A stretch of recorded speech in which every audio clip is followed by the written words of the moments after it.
It was my sophomore year in high school. I see this kid warming up from the 50-yard line, and he's kicking the ball, and it's going 10 yards past the field goal post and hitting the school, like hitting the wall of the school, which is 20 yards more. And I'm like, man, hold on. This is insane. So I go down there to him and I say, man, I've never seen you around school or anything like that. You know, we need a kicker. He's like, hey, man, you should try it for the football team. I told him, well, I'll go out for the football team if you play rugby next season. He said, that's a deal. He was amazing. I think there was a YouTube video of the snapper snapped it over his head. He picked it up and just rugby kicked it. No one expected it.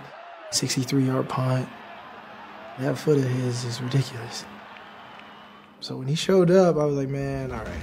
Oh, my God. I had no choice but to play it, but it was one of the best decisions I ever made. He was, you know, a unique, special athlete just because he was a transfer over from basketball and football.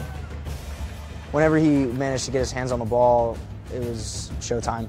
He has a pretty unique ability to jump start. He'll stop, he'll kind of lull you to sleep, and then all of a sudden he'll take off. In 2010, we made it to the final, we lost.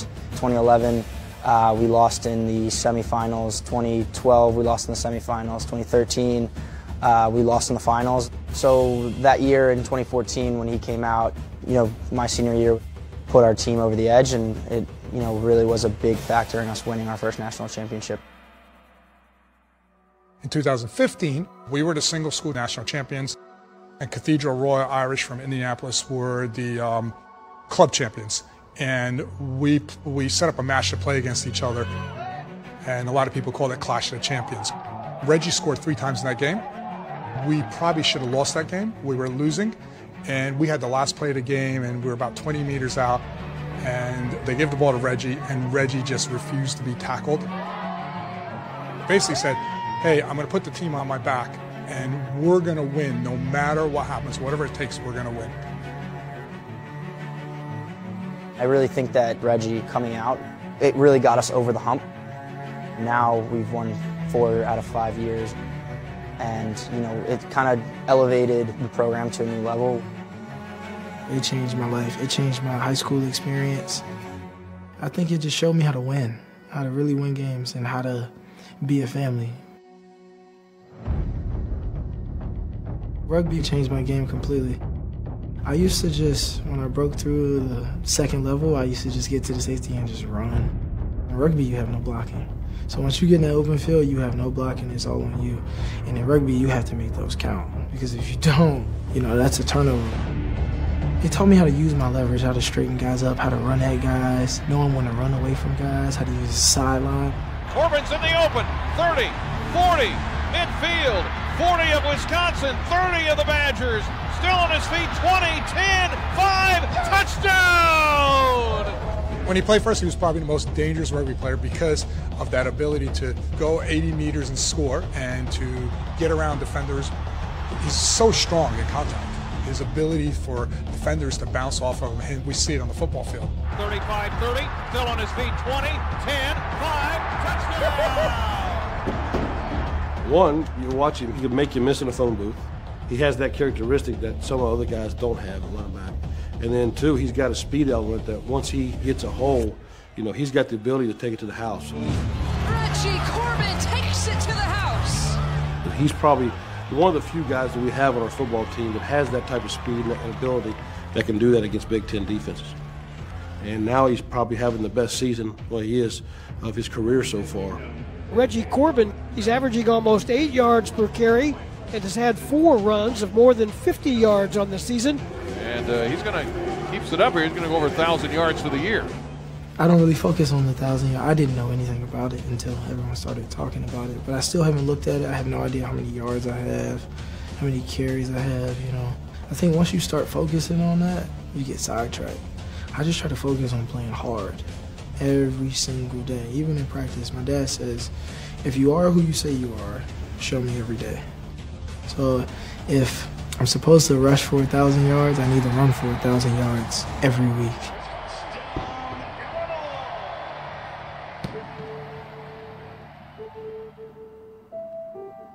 You don't remember much when you're young. But I do remember my mother, you know, the day before she went into surgery. She said, hey, I'm having surgery on my thyroid. And I just remember sitting there waiting for her to be done. And then everyone quietly creeped back there to see if she was okay. And I kind of realized that something was going wrong. And, you know, all I heard was she's bleeding. You know, that's all I really heard. And I kind of put two and two together. I was like, okay, something's not right. And, you know, and it progressively got worse. And I eventually got to see her. When I saw her, she was breathing out of tubes. You know, she had slipped into a coma. I watched her go from nursing home to nursing home. I watched her come home and be in her, not her actual bed, but the hospital bed, exactly where her bed was. And then one day, my pops had picked me up from my best friend Brandon's house. He told me, he said, man, I got some bad news, you know? And he looked me in my eyes, and at first he told me he loved me. He said, I'm always be here for you, regardless. Like, I have your back. It's me and you against the world. And he meant that. And he told me, he said, man, last night, your mom passed away. And I broke down. I cried for hours. I cried. That's why I don't really cry about it now, because I got all those tears out. She was the best woman in America. The only person I've never seen sin. I think she was perfect, you know, the definition of a true angel. And it's tough, though. But I think I have a special connection with her, because I can talk to her all the time. I don't have to use a phone. I feel like she's here nonstop watching me. She's the reason why I play hard. Well, Reggie Corbin with a homecoming, his home, Upper Marlboro, Maryland, just about 25 miles from here. And yeah, it's really cool. Anytime you get a guy, he goes away to school, and then to be able to come back, play in front of a lot of friends and family, it's a special thing. After I lost my mom, me and my dad were connected like no other. He taught me how to handle everything that comes to me, how to go through adversity. There were times where me and my dad were down, but we were never out. 35-30, inside the Maryland 20 before they catch him. He was up with me every morning, just like I was up, he was up, working hard. Even when I was asleep, he was up, putting food on the table, doing everything he could. Big hole, left side, he might go to the house. 40 of Maryland, 20 of Maryland, 10 of Maryland, touchdown! So who am I to go out here and not give it all I have? Not play as passionate as I can.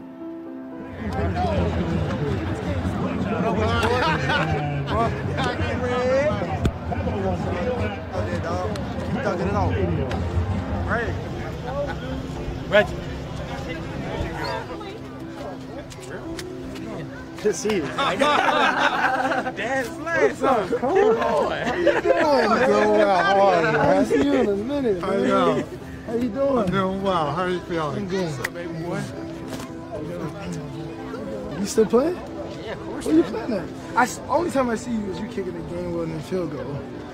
Oh, yeah. That was a while ago. Different team every time. You see our punter? Ridiculous. Yeah, he's good. Yeah. Your field goal kicker's good. Yeah, he's good. How's classes, man? As a master's student. Man, Gonzaga made everything easy, though.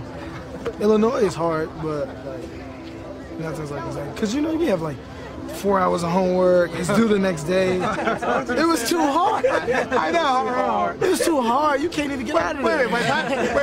By the time you were a senior, you had back-to-back lunches. Remember? Yeah. Well, that is. That's back-to-back lunches. What you talking about? But I was up there with you. That's right. Yeah. I was always smart.